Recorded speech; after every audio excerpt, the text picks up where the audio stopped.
hygiene, right? So during the pandemic, um, we made this tap, like Eric said, um, and but so if you remember, in 2020, early 2020, when the countries were being closed, shut down, and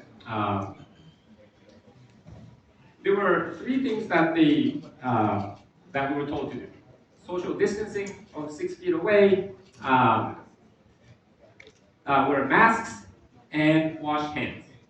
Right. So in the March of 2020, I was infected with COVID, and I had to be in bed for like 2 weeks. And if you remember those days, we didn't know much about COVID.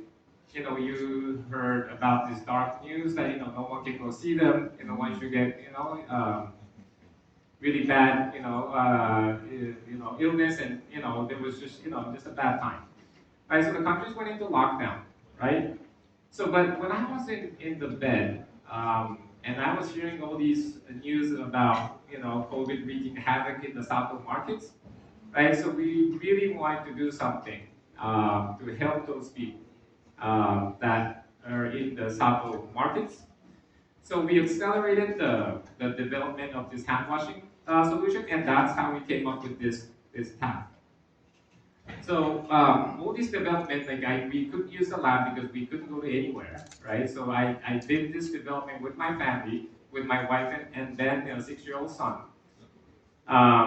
in my garage, right? So this was like a home project, but so this is what we made, and I just want to share with you some features of this Sato tap.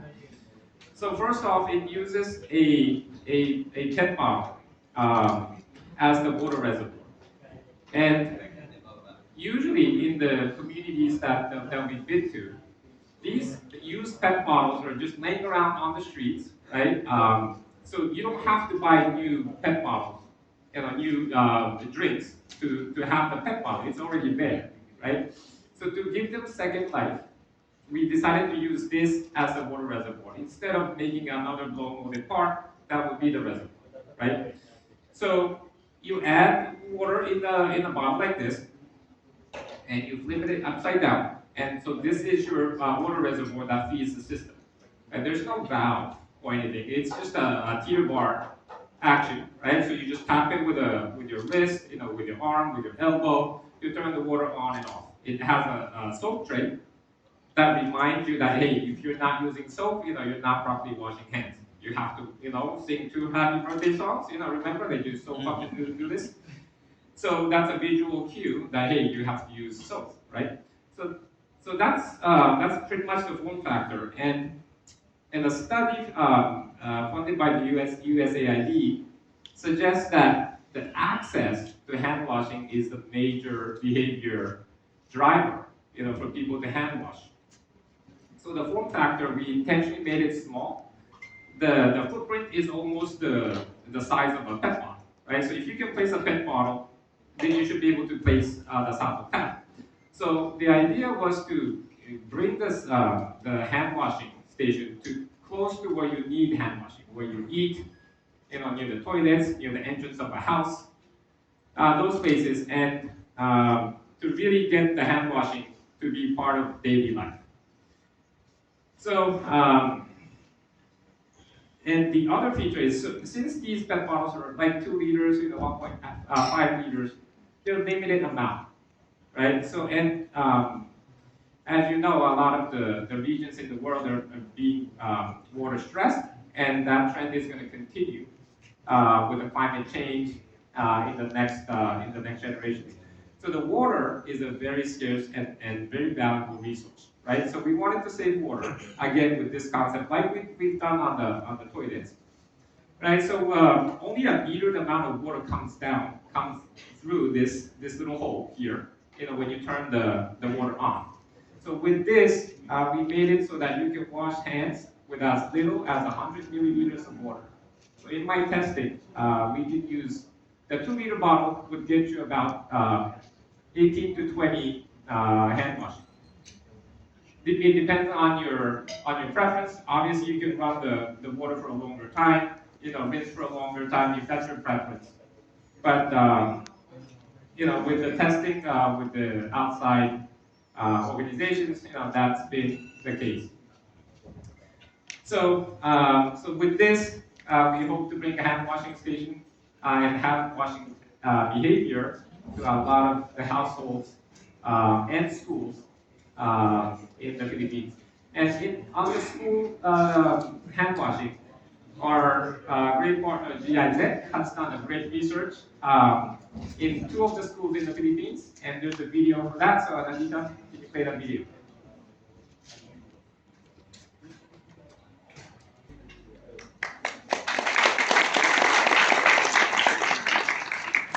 Great, thank you.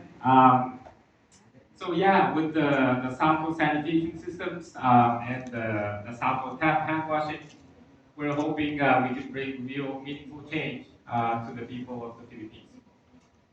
And I just want to touch on the plastic usage. So, as you can see, all the products that we've shown you here are made of plastic.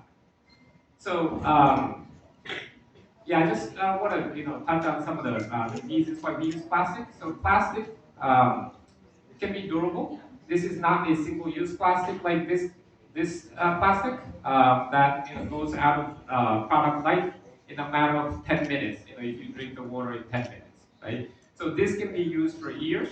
So we do rigorous testing on all our products. The trap door, this mechanism has been tested to close to 1 million cycles in our labs. So every 5 to 8 seconds we dump water, and we did this for months and months to just check the hinge mechanism, right? So we do these testing in our labs, the same kind of testing we do on the Western products, right? The same principle applies to these products. So we make our products last longer, right? To stay in service for longer. So the amount of plastic, for the duration of use is very good, right? And we try to put in, and this is where I want to really work with Mandy and the partners to use more and more recycled material to use on our products. And obviously, so this is made out straight up, polypropylene. We don't mix anything, so it's really easy to recycle this plastic after product use, after product life. And also, in terms of distribution, plastic is very light, right? Oh, I dropped it, right? But and so yeah, if you drop it, nothing happens. But the plastic can be really light and durable, right? If you did the same thing with ceramic, it would break, right? So, the Philippines, with a country that has 7,000, over 7,000 islands, right? The distribution can be very challenging, right? So the use of plastic can be a really good choice to solve these pain points of the people and the country with so many islands and so many distribution challenges. So with that, with these solutions, the value propositions, the user pain points that these products solve, we're hoping that this can make a better homes a reality for everyone, everywhere in the Philippines. And I'll stop there. Thank you so much.